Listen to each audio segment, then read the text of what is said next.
श्री अधिकमास महात्म्य अध्याय 21. धर्मशर्माची कथा.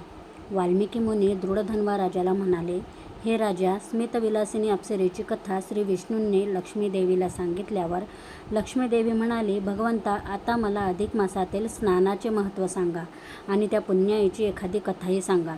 त्यावर विष्णू म्हणाले, प्रिये, या पुरुषोत्तम महिन्यातील स्नानाचे पुण्य अगदीच मोठे आहे.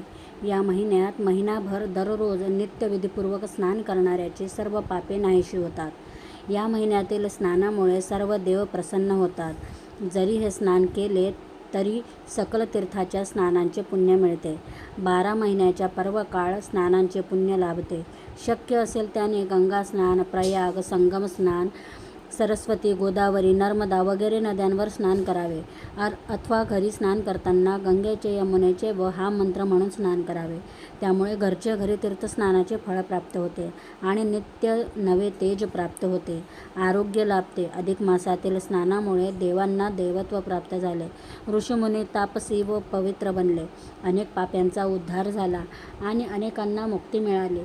लक्ष्मी म्हणाली, वैकुंठनाथा, ज्या लोकांना हे अधिक मासातील स्नान महिनाभर सतत करणे अगदीच शक्य असेल, त्यांनी एक दिवस जरी विधीपूर्वक स्नान करून यथाशक्ती दान धर्म केला तरी त्यांना हे पुण्य.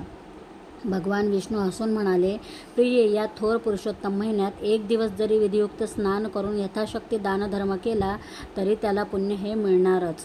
परंतु अशा लोकांनी निदान सलग 3 दिवस विधियुक्त स्नान करावे. अशा त्रिदिन स्नानाचे फळ विशेष मिळते. याविषयी तुला एक कथाच सांगतो, ती ऐक. मग लक्ष्मीदेवी ती कथा शांतपणे ऐकू लागली. गोदावरी नदीच्या काठी पैठण नावाची नगरी आहे. त्या पवित्र क्षेत्रात पूर्वी धर्मशर्मा नावाचा एक पंडित राहत होता. तो अत्यंत नियमनिष्ठेने स्वधर्माचरण पाळत होता. अधिक मासात तर तो पुरुषोत्तमाप्रित्यर्थ सर्व प्रकारची व्रते, दाने करत असायचा. त्याला तसे वैभवही मिळाले होते.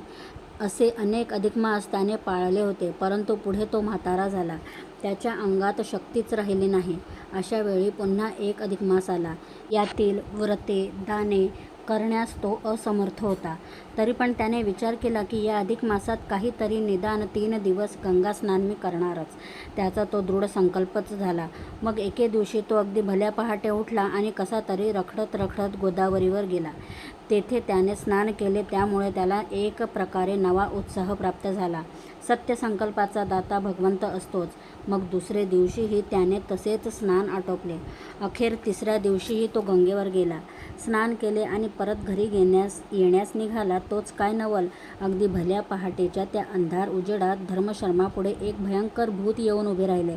इंगळासारखे लाल लाल विचित्र असे डोळे, अचकट विचकट दाढा, केस पिंजारलेले, शरीराचा तो हाडांचा सापळा, किंकाळ्यांचे ते आवाज, बापरे, असे ते विचित्र भयंकर आकृती पाहून तो धर्मशर्मा जागेवरच आ करून उभा राहिला. धर्मशर्मा धीर करून धीटपणाने त्या भूताला म्हणाला, अरे, तू असा भयानक अवताराचा आहेस तरी कोण? आणि आज तू असा माझ्या पुढे येऊन जो उभा राहिलास त्याचे कारण तरी काय? मी तुला मुळीच भीत नाही, कारण माझ्या पाठीशी अधिक मासातील व्रतदानाची पुण्याई आहे. तेव्हा तू तेच मी तुला मागायला आलो आहे. मला ती तुझी अधिक मासातील थोडी तरी पुण्याई आज अर्पण केलीस तर माझा उद्धार होणार आहे. नाही पेक्षा मी या किळसवाण्या भूतयोनीत कायमचा खितपत राहणार आणि स्मशानात राहून लोकांना त्रास देत राहणार. मला या योनीचा आता कंटाळा आला आहे. तू इथे गेले 3 दिवस भल्या पहाटे स्नान केले आणि तू परत जाताना मी ते पाहिले. म्हणून हे पुण्यपुरुषा, तुझे थोडे तरी पुण्य मला दे. माझ्यावर दया कर, माझा उद्धार कर. त्या भूताचे ते लांबलचक घराणे ऐकून तो धर्मशर्मा चकित झाला. तरीसुद्धा त्याने त्या भूताला पुन्हा विचारले, बाबा रे, तुला ही अशी भूत प्रेत योनी का बरी मिळाली?